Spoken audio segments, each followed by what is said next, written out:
We are not messing around with this next recipe. Y'all, this is from Half Baked Harvest. She puts out amazing recipes. This is a Brie Mac and Cheese. I saw it and I was like, did I just drool on my phone when I saw this online? So good looking. Let's give this a try. Okay, so in this bowl here, I am adding some cheddar cheese. We're gonna do about a 1/4 cup. Overall, we're gonna have about a 1/2 cup though. So I'm making a half recipe, but I will have the recipe linked in the description box so you can see everything. This is Fontina cheese. Again, I'm adding about a 1/4 cup or so. Go more, go less, you do you. The recipe also calls for Havarti. We're gonna skip that one, although Havarti is probably my favorite cheese. I forgot to order it in my grocery order. Let's add in 1.5 cups of whole milk. And you guys, you can mix this directly. You can mix all of this directly in your baking dish, in your casserole dish if you want to. I'm just choosing to mix it here in a bowl first and then combine it in the casserole dish. Doesn't matter. Now, the recipe calls for a 1/4 cup of sour cream. If you guys have been here for a while, do I say this in every video? I think I do. We are going to add a 1/4 cup of non-fat Greek yogurt instead. Totally up to you. Use your sour cream if you want. This is just a replacement we use in our household. All right, I'm just gonna start mixing it all together. I'm gonna add a touch of cayenne. And when I say a touch, I mean literally a touch, because cayenne is serious business, y'all. Can you guys tell that I'm very excited about this recipe? Because I feel like I can tell I'm very excited about it. All right, we are gonna add a touch of salt to this. Okay, we've got all of this together. Like I said, half recipe. This is a 1/2 pound of shells pasta. You can use any kind of pasta you want. Any type of pasta, you use your macaroni noodles or use any kind. Pour in our pasta. And add in our mixture. Mix that together a little bit. See, you definitely could have just mixed this right here in this. Now, we've got some Brie here. This was like, when I saw this recipe, I knew we had Brie in the fridge and I was so excited because I already had this available. So you do wanna remove the rind. And this, since we're doing a half recipe, you need about 3 ounces of Brie. This is gonna be an eyeball for me. I am going to just cut this into pieces and you wanna push it, like add it into the pasta, kind of like pushing it in different places. So I'm just gonna make sure that there's Brie all over. No measuring here, but feel free to add the exact 3 ounces or 6 ounces if you're doing a full recipe. And be prepared to have sticky hands. We are gonna tightly cover this with foil. My oven is preheating to 375 degrees. This is gonna go in for 25 minutes, but then there's a next step that's gonna take it over the top.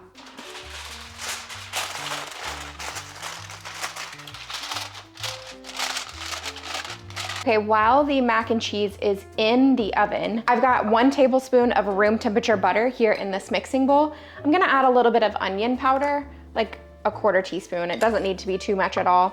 About a 1/4 teaspoon of garlic powder, and then just a little bit of paprika. A lot of this is just for color, but we like paprika too. Okay, so we've got that in there. And now we're going to crumble about 3/4 of a cup of Ritz crackers and mix all of that together. So I usually will just crumble them right in the bag and then pour the bag in.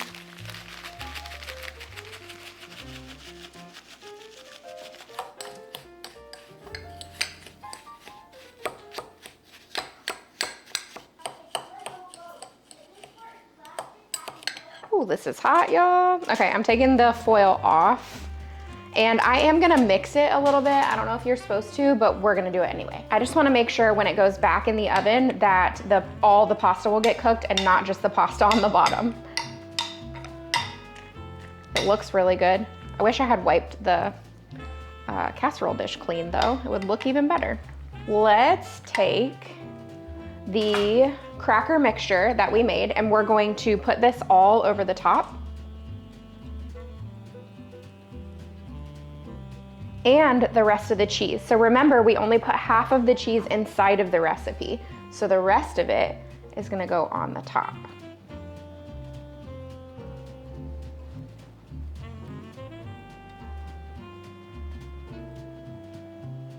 Okay, this is gonna go back into the oven for about 15 or so more minutes, just making sure the cheese is all melted and the pasta's cooked through. Okay, y'all, this mac and cheese looks really good.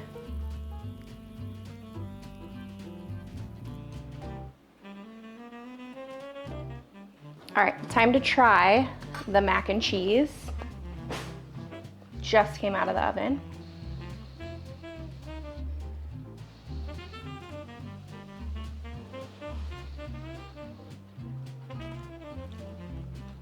It's really good. If I had to do it over again, I would add more brie. A little bit more brie in this would actually be really delicious, but the topping is great. Having that little bit of crunch on the top, such a good idea. And all the other cheeses in there too. And I do think I wouldn't skip out on the Havarti. If you can get the Havarti cheese, go ahead and do that, because that's just gonna take it to the next level. You're adding another element of flavor in that. And to me, Havarti cheese is so delicious.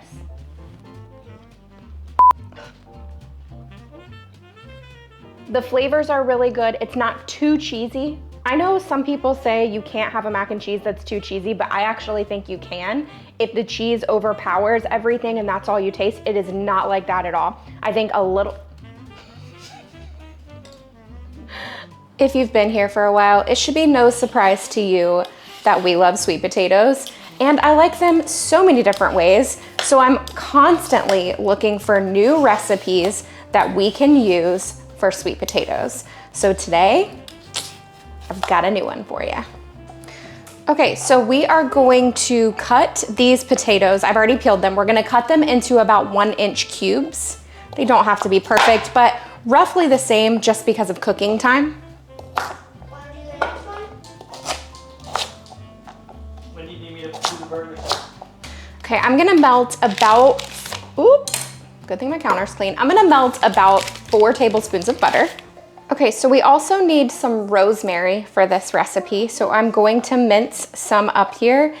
I would say this is one of those things where you use a judgment call based on this herb and how much you enjoy of it.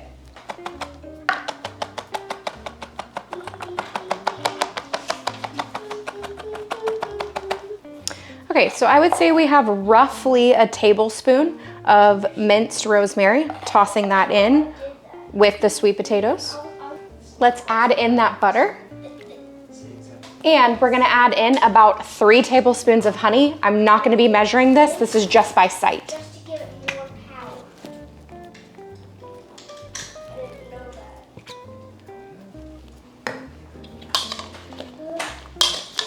that. I am gonna add in about 4 cloves of garlic. Again, this is one of those things where if you like garlic, you can always add more. Okay, let's mix all of this together, making sure that all the sweet potatoes are nicely coated in everything that we've added. Oh, salt and pepper. We need to add that. And honestly, I think I'm only gonna add salt. So you can add, whatever you would like to add. That's totally fine. It's really gonna mix this thoroughly. I have some parchment paper here on a baking sheet. We're gonna go ahead and lay all this out. I'm gonna spread it around and try and get somewhat of an even layer. All right, these are going in the oven at 375 degrees. My oven just chimed a second ago so that I would know it was ready to go. These are gonna cook for about 25 to 30 minutes. Okay, I got a little bit distracted while we were prepping the rest of dinner, so got a little bit of blackness/brownness on the top, but I think they're still gonna be delicious. Let's give them a try. They literally just came out. Obviously, because it's sweet potato and you added that honey, but the rosemary sets it over the top, in my opinion. I love the flavor of rosemary, so if you like that, I definitely suggest trying this. Super easy to make, obviously set a timer, but Very good. Friends, we are gonna make collard greens, and this is something that I know it's a hit or miss. You either love collard greens or you don't love them at all. We're gonna make them here in my Instant Pot. I feel like this is the easiest way to make them if you don't wanna be cooking all day long. I do feel like it works really well for this, but there are plenty of recipes out there if you don't have an Instant Pot that you can do as well. I'm also going to be cutting up my own collard greens just by removing the rib and then cutting them down, cutting them into like bite-sized kind of pieces. I would just rough chop these. I don't worry about it too much, but you can buy bags of collard greens pre-cut and ready to go.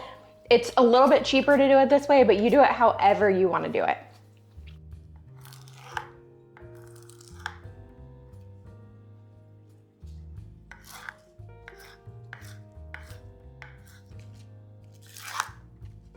As I'm chopping up these collard greens, I definitely am going to wash them. So I'm putting them in my salad spinner and rinsing them really, really well, and then spinning out the extra water.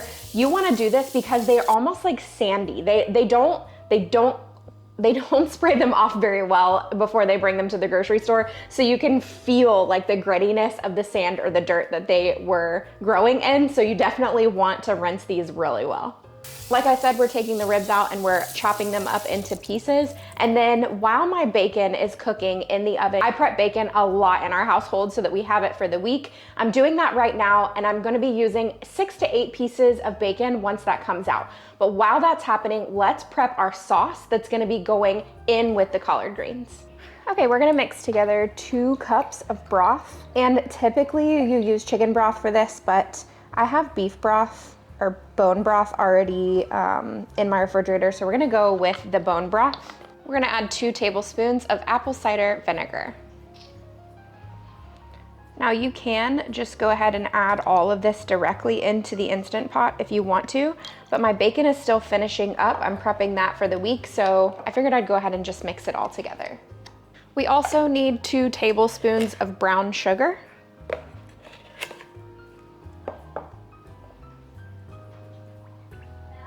1 tablespoon of hot sauce. We're just gonna use Cholula.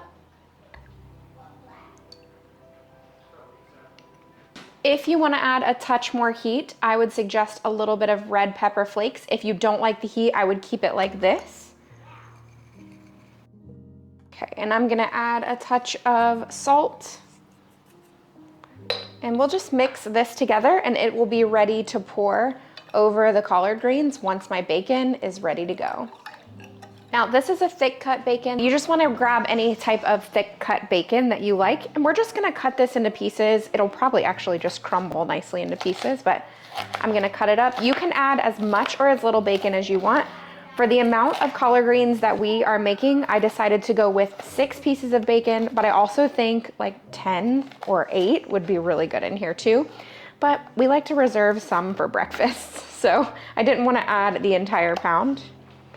Now, if you really wanna do this upright, reserve some of your bacon grease.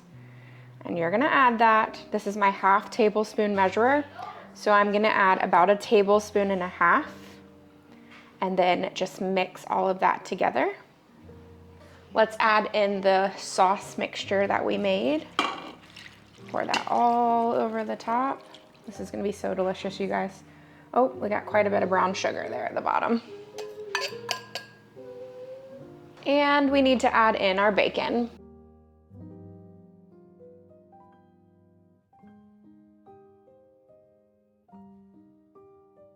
Okay, now I'm just gonna give this just a little toss. It doesn't need much because it's all gonna combine here in the Instant Pot.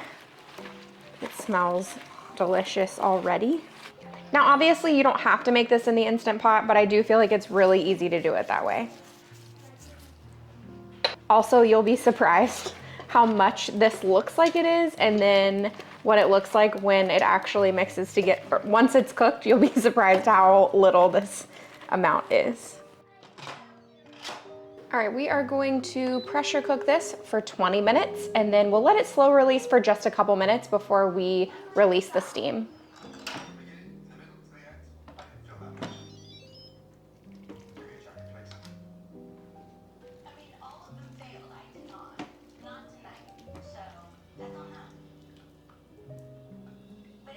One thing I like to do at the end here is turn on your saute function, and that's gonna help to just thicken up some of that sauce that's left in there, and that just adds so much depth of flavor.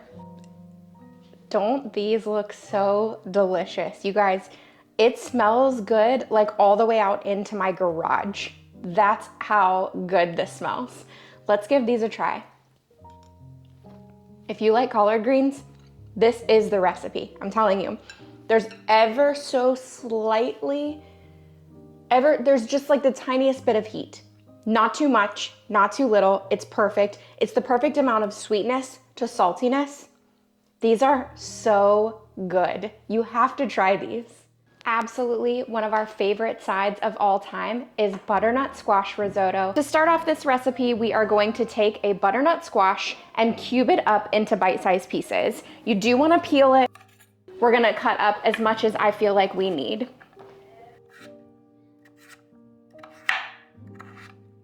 Now we're going to coat these in some olive oil and some salt and pepper and roast them in the oven. I like to get mine pretty done because I feel like if it gets a little bit of a char on it, it tastes even better. So my oven is currently preheated to 425, and these are gonna roast for about 20 to 25 minutes. I just like to watch them and make sure that they get good color on them though.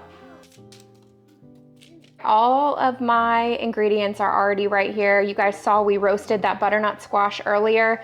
We've got some Asiago cheese. This is bone broth. You can use chicken broth if you prefer, but I have it hot. And trust me, you want it to be hot. It's gonna make it so much easier. It's gonna cook so much faster. We've got risotto here, and you want some white wine, and then we're gonna also start with a little bit of butter here in our pan. Oh, and it helps when you turn your stove on. All right, so let's get that nice and melted. And now I probably have around a cup left of risotto here in this container. We're gonna be using all of it. Okay, so we want to toast this risotto. That's probably a little over a cup. Okay, so you're gonna toast this until you start to see just a little bit of color. All right, I'm gonna attempt to show you guys what I'm talking about. Do you see, it's not focusing on it, but there's one that's starting to get a little bit of color there. Oh, there's several. Okay, so that's what you're looking for. You're starting to get a nice toasted color on these. Okay, now that it's starting to toast, I did turn my heat down to medium. I had it on high. We don't wanna burn the butter. I'm gonna go ahead and deglaze the pan with some white wine.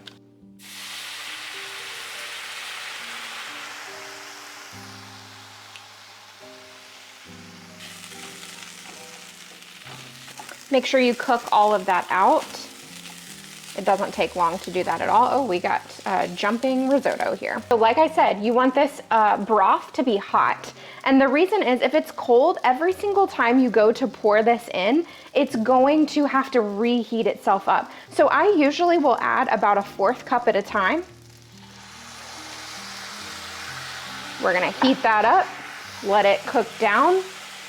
My heat is actually still a little bit too high right now, but you're gonna add another 1/4 cup in just a minute. And basically each time it's going to continue to cook down and it's gonna cook that risotto. Once you really don't see much of that liquid anymore, that's when you're gonna start to add another 1/4 cup.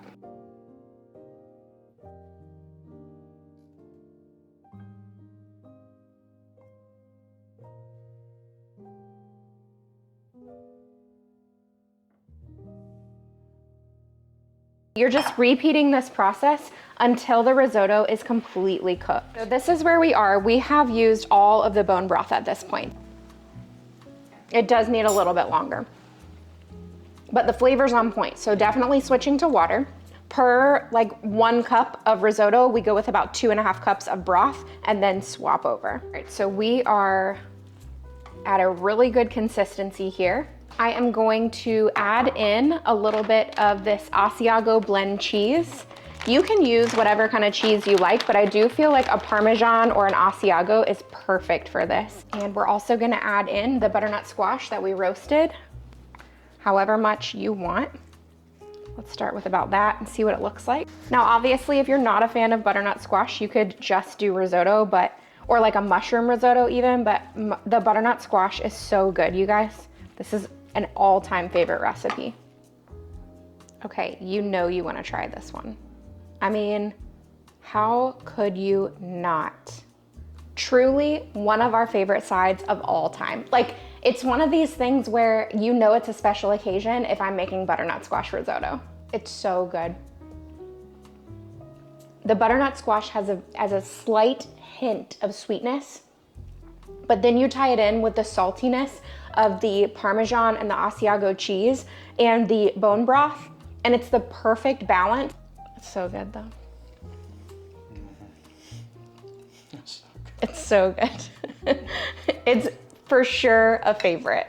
Our verse today comes from Hebrews 12:2.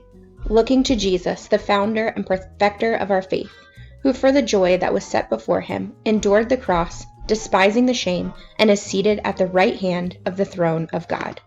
If you enjoyed today's video, definitely check out the video that I have listed above. You're going to get lots more encouragement and inspiration there.